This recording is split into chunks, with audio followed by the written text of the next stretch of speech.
Everyone, কেমন আছো সবাই? আশা করি সবাই খুব ভালো আছো।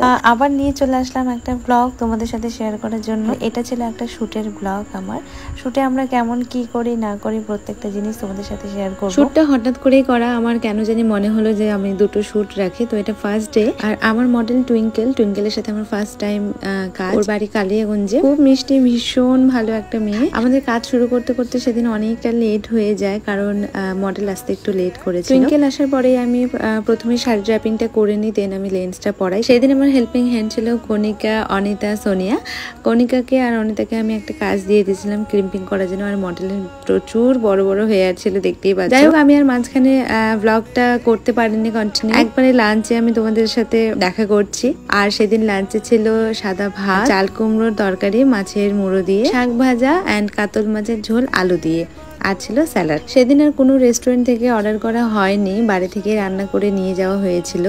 আর এগুলো সব আমার মা রান্না করে দিয়েছিল। আমার শুটের দিন আমি যদি বাড়ি থেকে রান্না করে নিয়ে যাওয়া মানে আমার মায়ের হাতে রান্না। আর এখানে আমরা টিফিনটা খুলতে পারছিলাম না, এটাতেও ভাত ছিল, বাট এটা কিছুতেই খুলতে পারছিলাম না। আমি ট্রাই করলাম, কণিকা, অনিতা সবাই ট্রাই করছি, বাট লাস্ট টাইমে কণিকাই সেটা ওপেন করেছে, আমরা পারিনি। ভাত মেখে দিয়েছিলাম আমি সেদিন মডেলকে, কারণ মডেলের যেহেতু নখ বড় ছিল সেই কারণে ভাত মাখতে বা খেতে খুব অসুবিধা হচ্ছিল হাত দিয়ে। লাঞ্চ কমপ্লিট করে আমরা কাজে চলে যাই, কারণ কাজ শুরু করতেই হবে। আমি প্রথমেই বললাম অনেকটা লেট হয়ে গেছিল, ফটোগ্রাফারও ফোন করেছিল হয়েছে কিনা, কিন্তু আমাদের অনেকটা লেট হয়েছিল সেদিন। প্রথমে ভাবছিলাম সিঁদুরের টিপটা পরাবো, কিন্তু সিঁদুরের টিপ পরাতে গিয়ে বাঁকা হয়ে যাচ্ছিল, প্লাস সিঁদুরের টিপ পরে ভালো লাগছিল না, তাই সেটাকে আমি রিমুভ করলাম। আচ্ছা, কিভাবে রিমুভ করলাম সেটার টেকনিক যদি তোমরা জানতে চাও তাহলে তোমরা কিন্তু ক্লাসে জয়েন করতে পারো। এরকম ছোট ছোট অনেক টেকনিক থাকবে যেগুলো তোমাদেরকে শেখানো হবে। টিপ পরে বেশ ভালো লাগছে, তাই না? তোমরাও বলো তো কেমন লাগছে টিপটা পরে। ও হ্যাঁ, আচ্ছা, তোমাদেরকে আমি বলে রাখি, নেক্সট ব্রাইডাল মাস্টার ক্লাস কিন্তু শুরু হচ্ছে খুব তাড়াতাড়ি। আর এবার কোর্স ফি থাকছে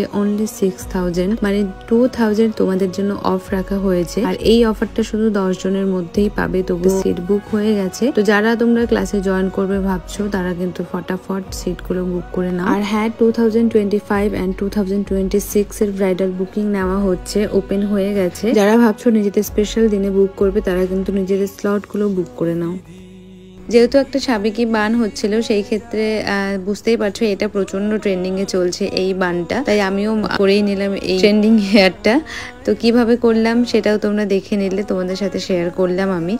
যেটা মডেলের হেয়ার ছিল সেটাতে হতো না, তাই দুটো এক্সটেনশন লাগিয়ে আমি বানটাকে কভার করেছি। তার সাথে ঘুংরুগুলো দিয়েছি, এগুলো অনলাইনে তোমরা অ্যাভেলেবেল পেয়ে যাবে। আর যেটা তোমরা গাজরা টাইপের দেখতে পাচ্ছ সেটা হচ্ছে এমনি মার্কেটে তোমরা লাল যে ফিতেগুলো, সেগুলো দিয়ে আমি গাজরাটাকে বানিয়েছিলাম নিজেই আগে থেকে।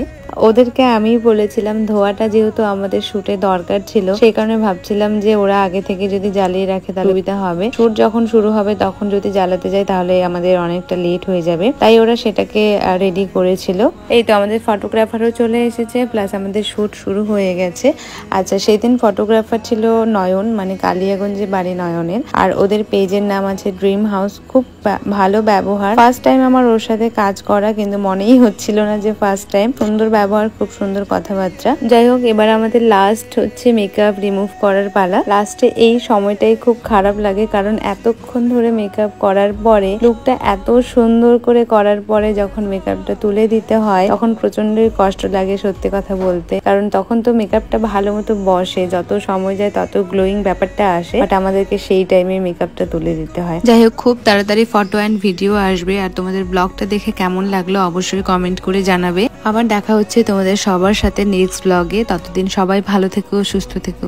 টাটা সবাইকে।